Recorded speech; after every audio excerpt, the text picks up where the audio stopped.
Oi, pessoal, tudo bem? O meu nome é Bruna, atualmente eu sou professora do Jardim 1 e Jardim 2.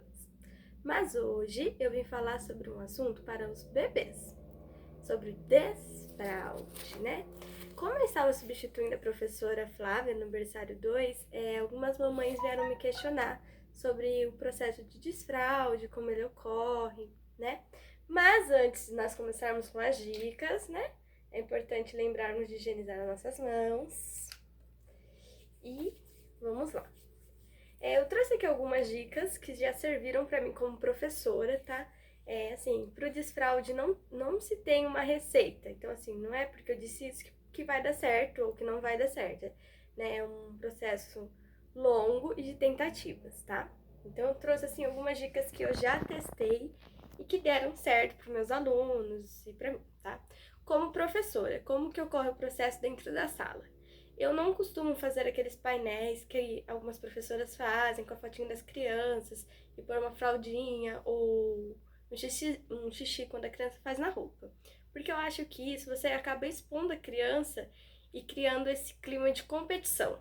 Então, assim, cada criança tem o seu tempo, tem as suas necessidades e eu respeito muito isso. Então, durante esse processo, eu procuro, assim, desfraldar de dois em dois, levar no banheiro várias vezes, mas nunca expor a criança, tá? Então vamos lá. A primeira dica que eu dou é observar os sinais das crianças. Assim, se você perceber que o seu filho, né, ou sua filha está incomodado com a fralda, faz o cocô e já avisa que fez o cocô, ou assim, dá sinais de irritação, sabe, com o uso da fralda, é um sinalzinho de alerta, tá? Normalmente as crianças na faixa de 1 ano e meio, 2 anos começam a se irritar, tá? Mas isso não é uma regra. Tem crianças que vão desfraldar mais tarde, tem crianças que vão desfraldar mais cedo. Então, assim, muitas pessoas falam, até os 2 anos tem que estar desfraldado. E não é. Esse é um processo que a gente tem que respeitar, primeiro de tudo, a criança. Então, assim, não se importar tanto com o que os outros falam. É você olhar para o seu filho e identificar nele. Se você vê que a criança já começou a olhar o banheiro, sabe? A querer ver como que se usa, isso é um sinalzinho de alerta, tá bom? Aí nós vamos para a segunda dica, que é deixe a criança ver. O que seria isso? É deixe a criança ver mesmo você usando o banheiro, tá? Você, o papai, né, pessoas confiáveis, vê usando o banheiro. Ela vai começar a se familiarizar com esse ambiente. E aí vai criar nela um interesse em saber como que aquilo ocorre, tá bom? A terceira dica é iniciar no calor, tá bom? Escolher uma boa época do ano. Agora nós estamos no outono, né? Mas o nosso outono é meio confuso e tá quente os dias. Então é uma época legal, né? E por causa da quarentena, muitos pais estão em casa, então assim, dá para dar aquela atenção maior. Mas por que o calor e não o frio? Porque no calor, automaticamente, a criança estará com menos roupa e isso vai facilitar nesse processo de banho, de troca, entendeu? E no frio fica um pouquinho mais difícil, né?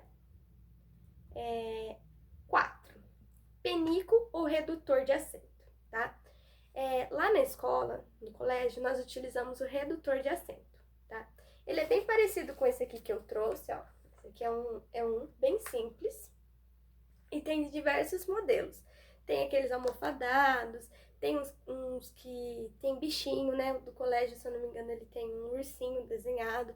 E assim, minha dica, tá? Evitem comprar pinicos com música. Por quê?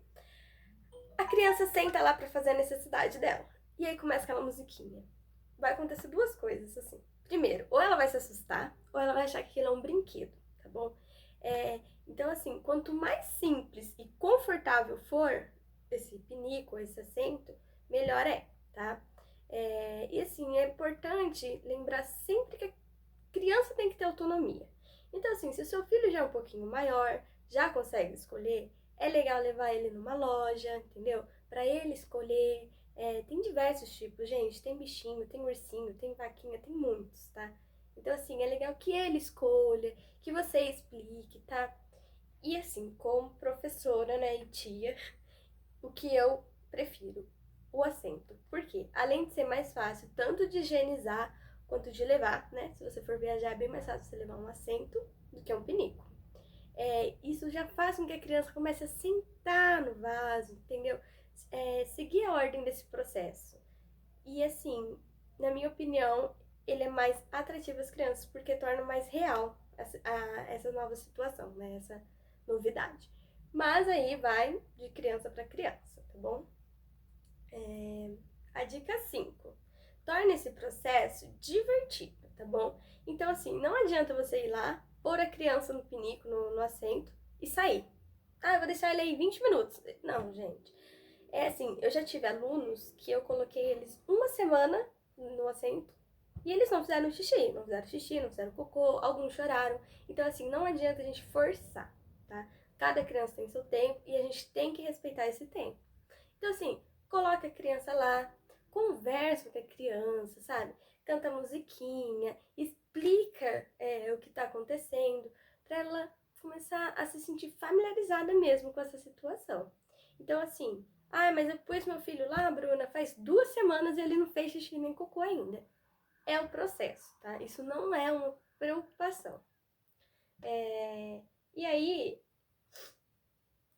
a gente vai para a dica 6, né? Que é utilize livros no processo e músicas.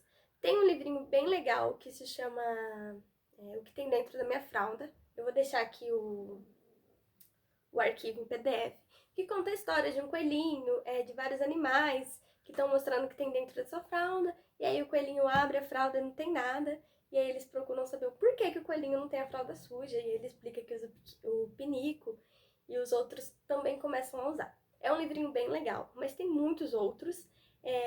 E tem musiquinhas, tem historinhas. Então, assim, torna esse momento divertido para a criança e não traumático, entendeu? Não cobre a criança, torne esse momento divertido, tá bom? A dica 7 é uma dica muito importante.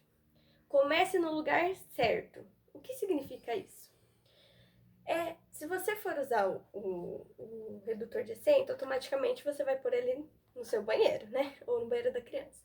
Se você for usar o pinico, não coloque na sala, né? Porque uma criança não vai fazer suas necessidades na sala.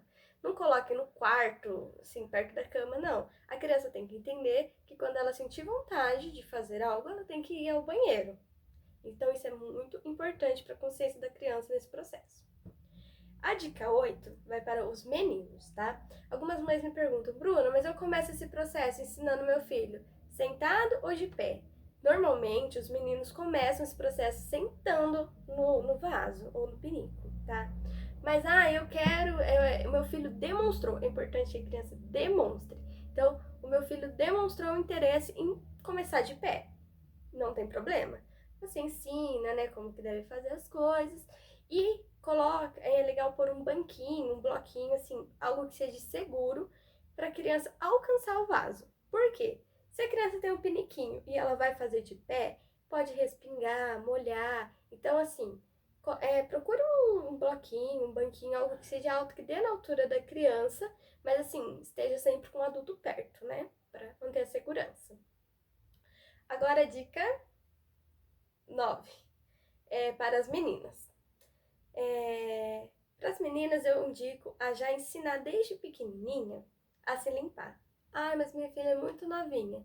Eu não estou dizendo para vocês que elas vão se limpar sozinha corretamente, mas é importante sempre lembrar que a criança tem essa autonomia, né? Então, assim, ensine que ela tem que limpar de frente para trás, que ela não deve deixar estranhos limpar ou relar nas partes delas, tocar. Essa dica também é bem legal, tá? E a última dica, né, dica 10, é prepare ambientes da casa para esse processo. Ou seja, meu filho vai começar a desfraldar.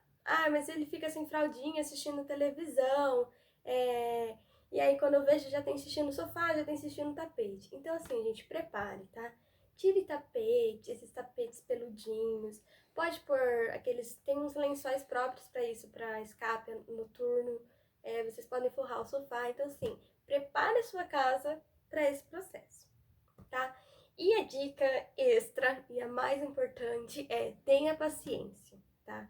Esse processo pode acontecer ao longo de um mês, de 2 semanas, de um ano. E assim, é normal, gente, é comum, porque cada criança tem o seu tempo. E por que eu falo isso toda hora? Porque tem muitos pais que começam a se cobrar, entendeu? Ah, mas o que eu tô fazendo de errado? O que meu filho tem de errado?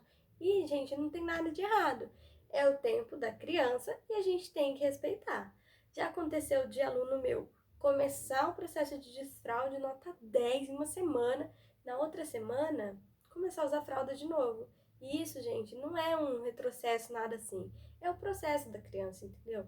E é legal você sempre conversar com a criança sobre aquilo. Então, você fez cocô ou xixi, teve um escape, você não vai reprimir a criança, tá? Jamais vai chamar atenção. Você agacha, que é importante você estar na altura da criança. Explica pra ela, fala que quando ela tiver com vontade, pra ela falar pra pra vocês irem lá, pegar o assento que ela escolheu, o piniquinho dela, pra ela começar a sentar, ser mocinha, mocinho, que princesa e príncipe não usa fralda, entendeu? Mas nunca chame atenção de uma maneira que reprima a criança. E tem criança que até chora, isso corta o coração. Bom, pessoal, eu acho que é isso, né? Eu tentei reduzir o máximo assim, de tudo que eu tinha para falar, mas são coisas que eu já testei, tanto com familiares quanto com alunos, e que deram certo em diferentes tempos e idades também. E é isso. Espero que vocês tenham gostado, tá bom? Tchau, tchau!